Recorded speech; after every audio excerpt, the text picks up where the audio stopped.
dan butuh dan gatal dan kesakitan. Sakit sekali. Di praktikum paleontologi. Nah, kali ini kita akan membahas salah satu tokoh dari kartun tadi. Kira-kira siapa ya dia? Patrick! Nah, benar sekali. Kita akan membahas Patrick Star yang masuk ke dalam film Echinodermata. Sebelum itu, apa sih Echinodermata itu?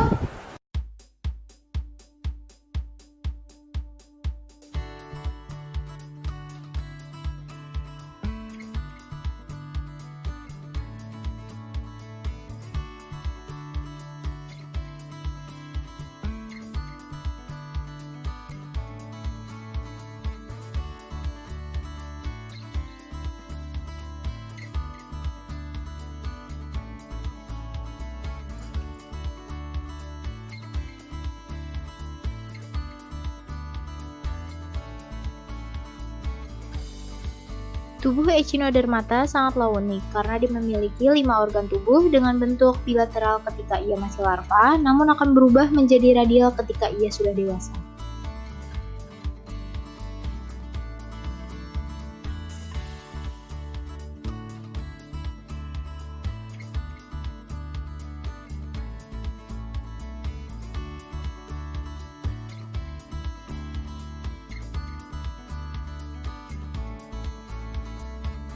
Tekanan air yang dikendalikan oleh sistem ini untuk menjalankan kaki tabung yang ditemukan di semua kelas Echinodermata yang masih ada. Pelengkapnya yaitu dengan kap hisap yang bersifat permeabel untuk memungkinkan adanya transfer oksigen. Biasanya, tekanan air dikontrol melalui madreporit yang menghubungkan secara internal ke saluran batu, saluran cincin, lalu ke saluran lateral, ampula, dan terakhir kaki tabung, sehingga membuat Echinodermata dapat bergerak seperti biasa.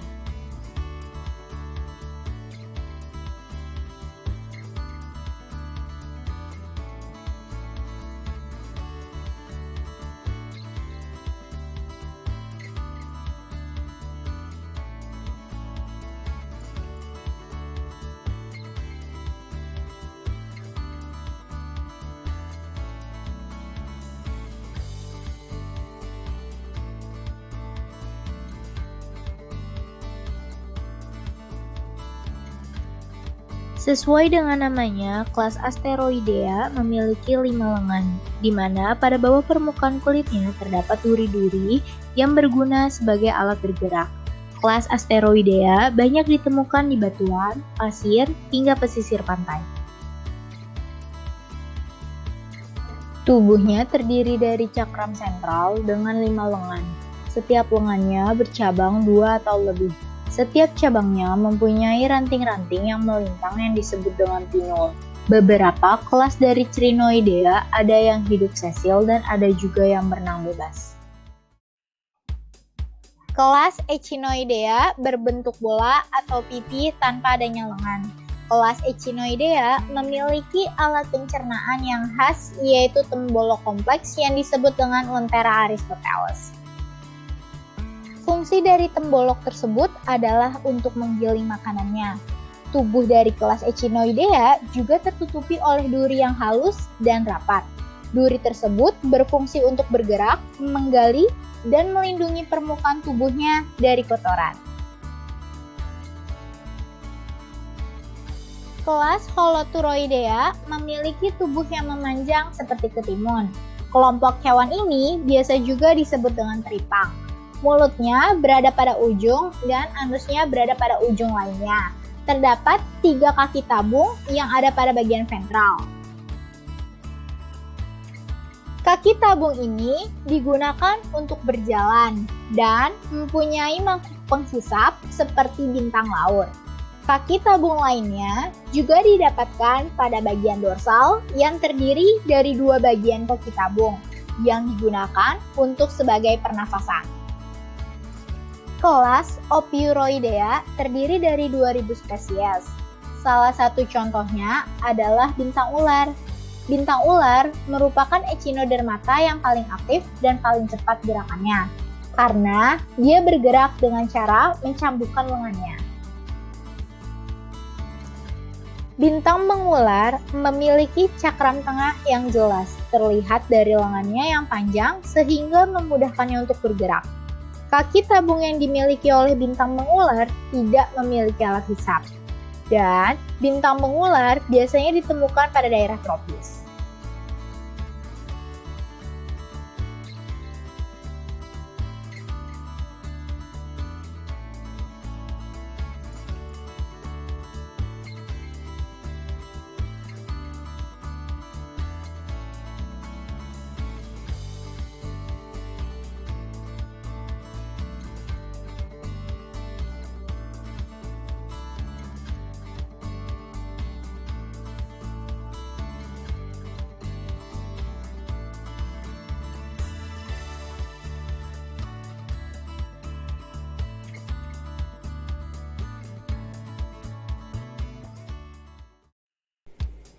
Nah, berikut merupakan beberapa contoh sampel echinodermata yang ada pada laboratorium praktikum paleontologi. Hal pertama yang kamu lakukan ketika mendeskripsi suatu fosil adalah melihat arahan bukannya, yaitu sisi ventral. Lalu, dorsalnya yang merupakan sisi berlawanan dari ventral dan periperal yang merupakan sisi sampingnya. Pada sampel ini merupakan salah satu kelas echinodermata yaitu Blastoidea yang telah punah dan telah mengalami proses fosilisasi. Blastoidea dilindungi oleh satu set piring yang saling melekat yang terbuat dari kalsium karbonatan yang akan membentuk tubuh utama atau yang disebut dengan TK. Mulutnya terletak di puncak TK tersebut memancarkan seperti kelopak bunga dari pusat 5 alur makanan atau yang disebut dengan ambulakra. Dan setiap ambulakrum memiliki panjang yang tipis, struktur yang halus yang disebut dengan branchioles. Pada fosil ini mengalami proses fosilisasi berupa permineralisasi karena dapat dilihat bahwa telah terjadi adanya proses larutan yang kaya akan mineral menembus jaringan berpori dan mengendap pada fosil tersebut, Blur ordovisian hingga akhir Permian. Ini merupakan kenampakan sisi ventral dari Blastoidea karena terlihat adanya mulut yang terletak pada puncak TK dari fosil tersebut. Nah, ini adalah kenampakan dari sisi dorsal dari fosil Blastoidea karena terlihat bahwa adanya kenampakan sisi berlawanan dari ventral yang sudah ditunjukkan sebelumnya. Sedangkan ini merupakan kenampakan sisi periperal dari fosil Blastoidea yang merupakan sisi sampingnya. Sedangkan pada fosil ini merupakan salah satu kelas asteroidea yang telah mengalami fosilisasi karena terlihat adanya cetakan kaki-kaki tabung yang dimiliki kelas asteroidea. Yang telah dijelaskan sebelumnya bahwa hewan ini memiliki sistem vaskular air yang dinamakan ambulakral. Namun pada hewan ini, kaki ambulakral selain untuk vaskular juga merupakan alat pergerakan dan penghisap sehingga dapat melekat kuat pada suatu dasar. Pada fosil ini juga mengalami permineralisasi karena larutan yang kaya akan mineral akan menembus jaringan berpori dan mengendap. Sedangkan kelas asteroidea pertama kali muncul pada akhir ordovisian dan sempat tidak ada penemuan lainnya dari akhir Permian hingga akhir Triasik. Namun, pada awal Jurassik, kelas ini ditemukan hingga sekarang. Nah, ini merupakan sisi ventral dari kelas asteroidea. Sedangkan ini merupakan kenampakan sisi dorsal dari asteroidea. Dan yang terakhir adalah kenampakan sisi periperal dari asteroidea. Jadi ini merupakan salah satu filum dari Echinodermata ordo Isauropida yang telah punah. yaitu spesies dari Edriostereoid Isoropus. Spesimen ini berfosilisasi bersamaan dengan Brachiopoda. Jadi dia menempel pada Brachiopoda. Ini adalah merupakan cangkang Brachiopoda. Sedangkan Isoropidanya itu sendiri adalah ini. Ya, jadi dia mengalami proses fosilisasi bersamaan. Nah, karakteristik dari Isoropida ini merupakan mulakralnya itu sangat kecil dengan uniserial yang tersembunyi. TK-nya itu berdiameter 10 hingga 50 mm dengan bentuk domalnya 15 hingga 25 mm. Kisaran umur ordo ini itu adalah Ordovisian hingga Permian. Nah, ini juga merupakan salah satu contoh dari filum Echinodermata yang telah mengalami pemfosilisasi, di mana filum ini merupakan masuk ke dalam orde Crinoids, yaitu spesimen dari Melocrinus williamsi yang diperkirakan hidup pada zaman Devonian.